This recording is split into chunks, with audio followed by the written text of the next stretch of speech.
তোমার কাছে আমার তো বলার কিছু নেই, তবু বলি। কি বললেন? এত সুন্দর কথা, জীবনের চলার পথের সমস্ত কথাগুলো রবীন্দ্রনাথ ঠাকুর এক কথায় প্রকাশ করলেন। কি বললেন? সংসার যবে মন কেড়েল, জাগে না যখন প্রাণ, তখন হে নাথ প্রণমি তোমার, গাহিব সে তব গান। সংসার যবে মন কেড়েল, জাগে না যখন। হে ভগবান, আমার সংসারটা আমার মনটাকে কেড়ে নিয়েছে। আমার মনে একটি বারের জন্য ইচ্ছা হয় না যে আমি তোমায় ডাকবো, তোমার ভজনা করব, তোমার সেবা করব, পূজা করব। মনের মধ্যে কোনো সময় ইচ্ছাটুকু জাগে না। তখনও আমি তোমার নাম করি। আমার ভক্তি নেই, ভক্তিহীন চিত্তে, শ্রদ্ধাহীন চিত্তে তোমার নাম করি এক জায়গায় বসে বসে। কেন জানো? আমি অনুভব করেছি যা কেউ পারে না তা একমাত্র তুমি পারো। কি বললেন পরের কথায়? অন্তরজামি ক্ষমসে আমার, শূন্য মনের বৃথায় উপহার। অন্তরজামি ক্ষমসে আমার, শূন্য মনের বৃথায় উপহার।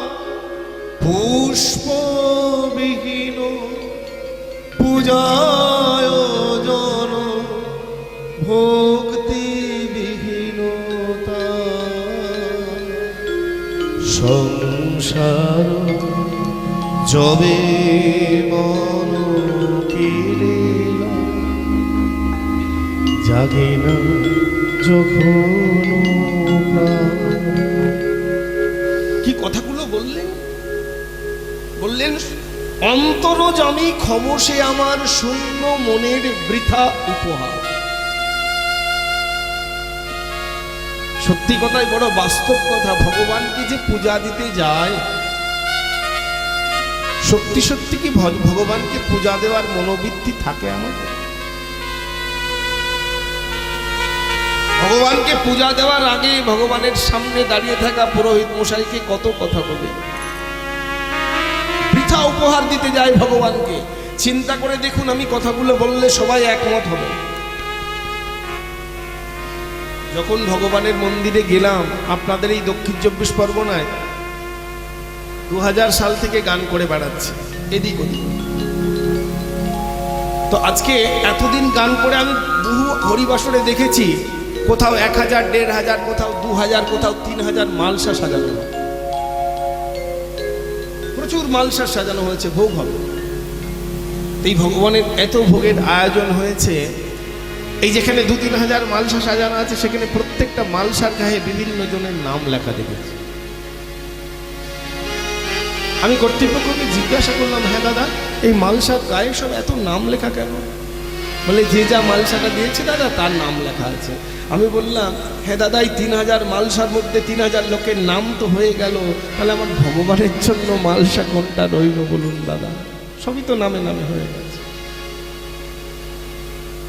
প্রত্যেকটা তো নামে নামে হয়ে গেল। ভগবানের জন্য দেওয়ার মতো তো কিছু নেই। আর দেবই বা কি তাকে? তাকে দেওয়ার মতন কিছু আছে নাকি? আস্তে আস্তে হরিবল, তাকে দেওয়ার মতো কিছু আছে আমাদের? চিন্তা করতে হবে। অনেকের এ কথাতে আপত্তি হতে পারে যে ভগবানকে মালসা দেব, নাম না লিখে দিলে আমরা পাবো কি করে? প্রসাদটা তো ঠিক নাও পেতে পারি। আসল জায়গা কি মালসার প্রসাদটা ফেরত পাওয়া না প্রসাদ পাওয়া? কোনটা আসল? তো প্রসাদ পাওয়া, মালসা ফেরত পাওয়া নয়। আসল হলো প্রসাদ পাওয়া, ভগবানের অধরামৃত প্রসাদ পাবো, সেই মনোবৃত্তি নিয়ে ভগবানের সেবা করতে। পরের কথা কি বললেন, তখনও তোমায় আমি ডাকি একটা আশা নিয়ে। কি আশা জানো? ডাকি তব নাম শুষ্ক কণ্ঠে, আশা করি প্রাণপণে, নিবিড় প্রেমের সরস বরসা যদি নেমে আসে মনে। ডাকি তব নাম শুষ্ক কণ্ঠে, আশা করি প্রাণপণে, নিবিড় প্রেমের সরস বরসা যদি নেমে আসে মনে। সহসা একদা আপনা হইতে ভরি দিবে তুমি তোমার অমৃতে। সহসা একদা আপনা হইতে ভরি দিবে তুমি তোমার অমৃতে। সেই ভরসায় করি পদতলে শূন্য হৃদয় দান। সংসার জগে মন ঘিরে লয়, জাগে না যখন প্রাণ। তখনও হে নাথ প্রণমী তোমার গাহিব সে তব গান। সংসার জগে মন ঘিরে লয়, জাগে না যখন প্রাণ, জাগে না যখন প্রাণ, জাগে না যখন প্রাণ। শেষের কথাটা কি বললেন রবীন্দ্রনাথ ঠাকুর? বললেন ডাকি তব নাম শুষ্ক কণ্ঠে, আশা করি প্রাণপণ, নিবিড় প্রেমের সরস বরসা যদি নেমে আসে। তোমার যে নামটা করছি না, শুষ্ক কণ্ঠে, মনের মধ্যে ভক্তি নেই। সত্যি কথা বলতে কি জানেন বাবা, শাস্ত্র বলেছে ভক্তি সহকারে নাম করা অনেক দূরের কথা, কৃষ্ণ নাম করা এটাও অনেক দূরের কথা। যদি কোনো ভগবান বা ভক্তিমতী মায়ের হৃদয়ে ইচ্ছা জন্মায় যে আমি কৃষ্ণ নাম করব, জানতে হবে পূর্বজন্মের বহু স্বীকৃতি আছে, তাই এই ইচ্ছাটুকু জন্মেছে। তাহলে বললেন কি যে ডাকি তব নাম শুষ্ক কণ্ঠে, মানে ভক্তিহীন চিত্তেই তোমার নাম করি। কেন বলুন তো? ভক্তিহীন চিত্তেই নাম করতে হয়, নাম করলেই কাজ আছে।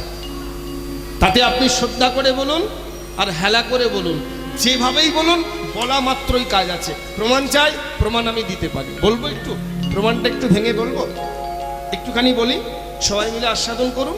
বড় সুন্দর ভক্তমাল গ্রন্থে একবার এই ঘটনাটা পেয়েছিলাম। তো হয়েছে কি, একজন ব্যক্তি কোনোদিন হরিনাম করে না, হরিনাম শোনে না।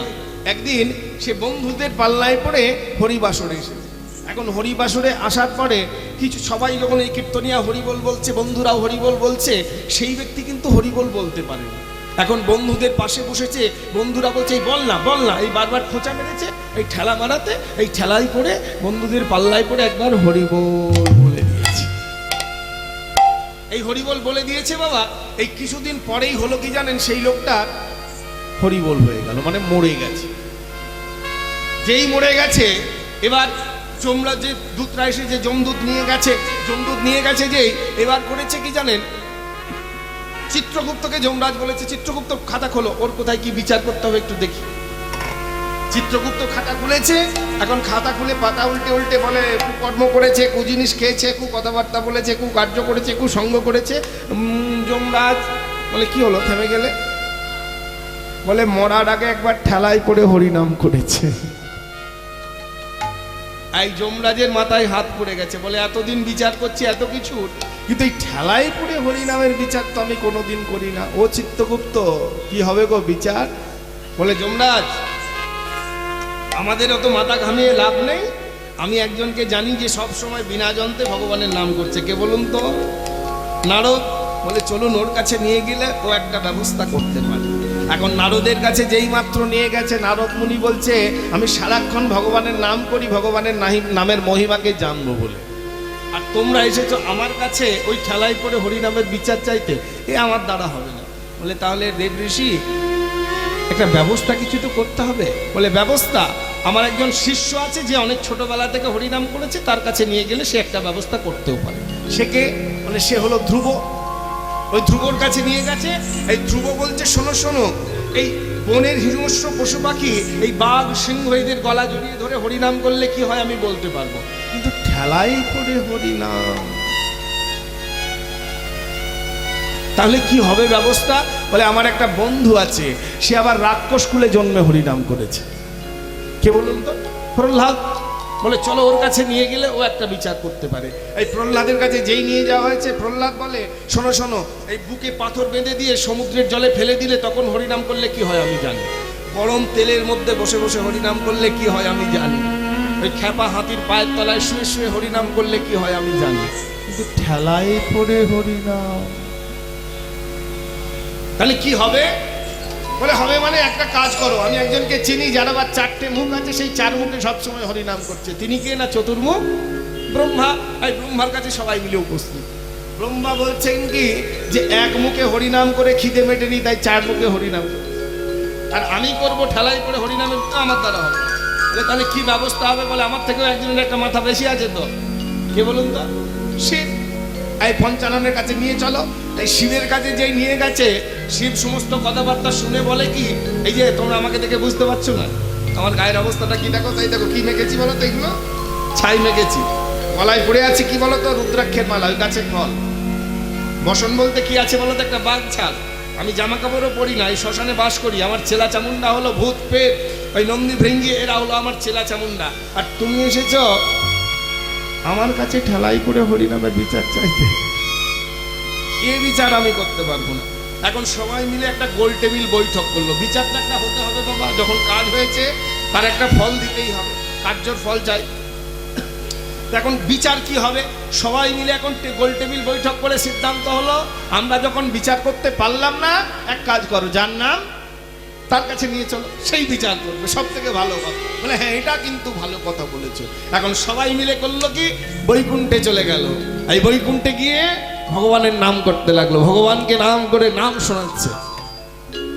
কেমন করে? সবাই মিলে কৃষ্ণ নাম, কৃষ্ণ নাম, কৃষ্ণ নাম করো, কৃষ্ণ নাম, কৃষ্ণ নাম।